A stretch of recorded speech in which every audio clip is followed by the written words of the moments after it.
তার নেতৃত্বে এই সমস্ত দুর্নীতি নেতাদের বিরুদ্ধে প্রতিবাদ চলছে চলবে এই সমস্ত দুর্নীতিগ্রস্ত নেতাদের অবিলম্বে গ্রেফতার করতে হবে।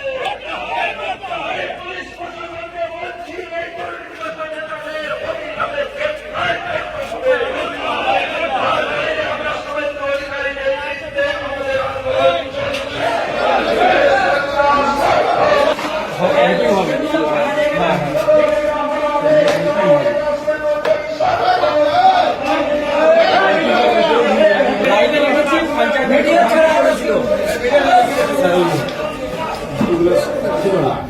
এখন 30টা বেরিয়েছে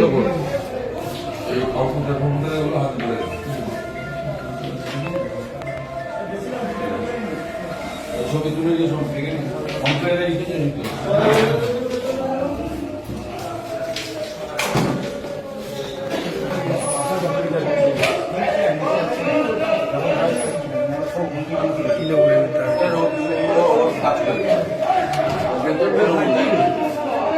রঞ্জন রঞ্জন রঞ্জন দেখে প্রেস করা ভালো করে টাইট করুন।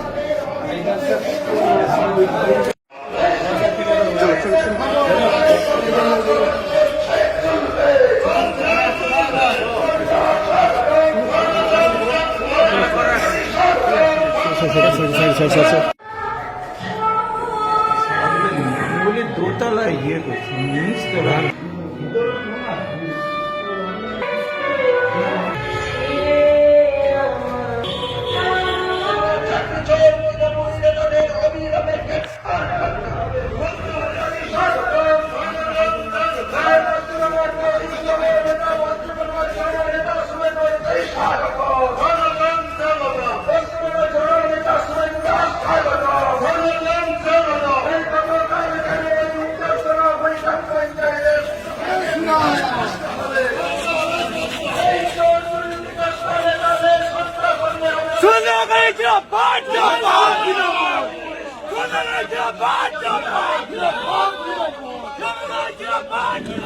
সেই সঙ্গে সমবেত এই পঞ্চায়েতের সদস্য, প্রধান, উপপ্রধান এবং সাথীবৃন্দ,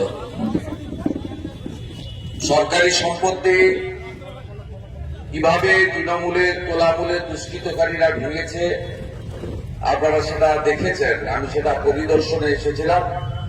এটা কোনো সভা নয়। আমি শুধু তমলুক থানাকে বলছি 3 দিনের মধ্যে সোমনাথ আর এই জাকিরকে যদি ব্যবস্থা না নেন, থানার সামনে বিক্ষোভ হবে, থানার সামনে বিক্ষোভ হবে। এই গুন্ডাদের কি করে জব্দ করতে হয়, সোজা করতে হয় আমি জানি। আপনারা ভোট দিয়ে চোরদেরকে তাড়িয়েছেন পঞ্চায়েতে। সোমনাথ একটা ডাকাত, অন্তত 20 কোটি টাকা চাকরি দেওয়ার নাম করে তুলেছে। ভারত সরকারের ব্যাংকে কোটি কোটি টাকা অনাদায়ী এনপিএ হয়েছে।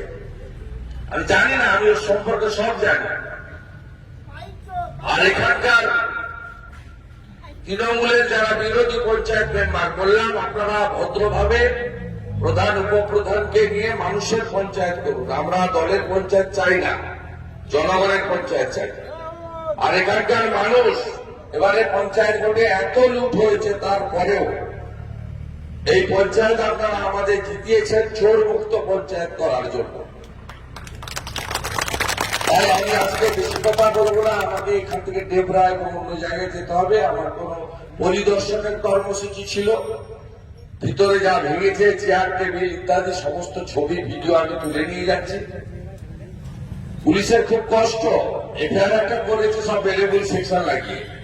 কাজের দিন অফিস চলাকালীন সরকারি সম্পত্তি ভাঙচুর করলে কি ধারা দিতে হয়, এই মমতা পুলিশ না জানলেও সিআরপিসি আইপিসিতে এটা ভালো করে লেখা আছে। প্রয়োজনে অ্যাডিং সেকশনের জন্য কোর্টে পিটিশন করার জন্য প্রধানকে বলবো। প্রধান হচ্ছে এক্সিকিউটিভ পঞ্চায়েত। আর বাকি 3 দিন সময় দিয়ে গেলাম মমতা পুলিশকে তো দিয়ে দেয় না, রেখেল বাহিনী বানিয়েছে। যত অপকর্ম করা তৃণমূলের হয়ে কালী পূজাতে জ্যাকেট বানানো এইসব কাজ করায়। অর্থাৎ আমি বলে গেলাম, না হলে এখানে সমস্ত বিজেপি নেতৃত্বরা আছেন, আমি আলাদা করে নাম বলছিলাম। বড় বিক্ষোভ হবে তমলুক থানায়, কয়েক হাজার লোক ঝান্ডার সঙ্গে ডান্ডা লাগিয়ে থানার দিকে যাবে। তা বলে আমি শেষ করলাম, ভক্ত থাকবেন। আর দুর্নীতিকে লক্ষ্যকে বললাম, গ্রাম পঞ্চায়েত পরিষ্কার করে চোরগুলা হাত দিয়েছিল গঙ্গা জল ছিটিয়ে ভালো করে পরিষ্কার করে এই পবিত্রতা এই পঞ্চায়েতে যাতে পুনর্বার ফিরে আসে তার ব্যবস্থা করবেন। ভারত মাতা কি। আপনারা একটু ধৈর্য ধরে বসুন।